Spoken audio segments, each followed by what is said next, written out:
M Pakistan ये समझती है कि अब फैसले की घड़ी आ गई है।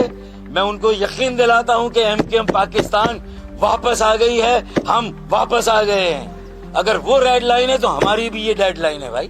मर्द के बच्चे हो तो तुम खुद आके जवाब देना। हम काउंट नहीं होते तो सिर्फ अपनी मर्जी की पॉलिसी पर ठप्पा लगाने के लिए हमें बुलाते हो कि एक पूरे तबके को दीवार से लगाया नहीं बल्कि दीवार में गाड़ दिया है। और जुल्म सहने की सकत नहीं है कराची वालों में, हैदराबाद वालों में। एम पाकिस्तान ये समझती है कि अब फैसले की घड़ी आ गई है, अब हमें कोई फैसला करना होगा। और मैं कराची के शहरियों को भी ये यकीन दिलाता हूँ कि चाहे वो रिटायर्ड मुलाजमीन हो, KMC के, KWSC के, KDA के, टाउन्स के रिटायर्ड मुलाजमीन हो, मैं उन्हें भी यकीन दिलाता हूँ कि वो अकेले नहीं हैं। आज यहाँ बड़ी तादाद में वो मौजूद हैं। ये लावारिस और यतीम यहाँ मौजूद हैं जिन्हें इनके वाजिबात नहीं दिए गए। वो तन्हा नहीं है जो MD कैट के मारे हैं, जो MD कैट के जुल्म का शिकार हैं, वो तन्हा नहीं है। जो कोटा सिस्टम से जिनका तालीमी और माशी कत्ल हो रहा है, बोगस डोमिसाइल के निजाम से जिनका कत्ल हो रहा है कराची के शहरियों का, वो तन्हा नहीं, हम उनके साथ हैं। वो खुद को तन्हा ना समझे।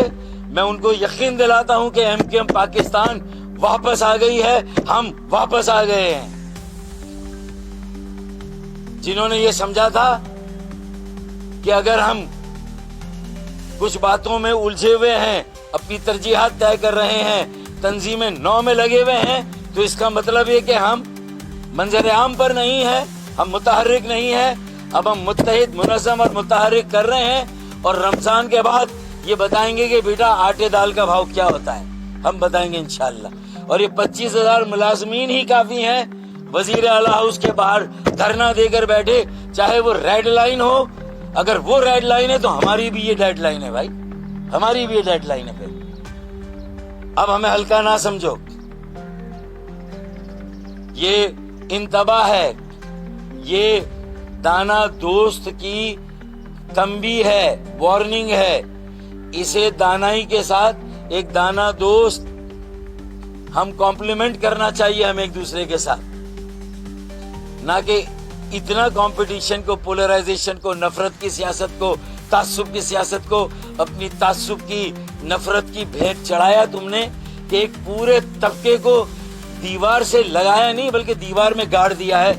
मेरे ख्याल में अब बस हो गई है। अब इसके बाद मेरे ख्याल में अब कोई और जुल्म सहने की सकत नहीं है कराची वालों में, हैदराबाद वालों में। तो ये मेरी आखिरी वार्निंग, मेरे इन लफ्जों की अहमियत करो।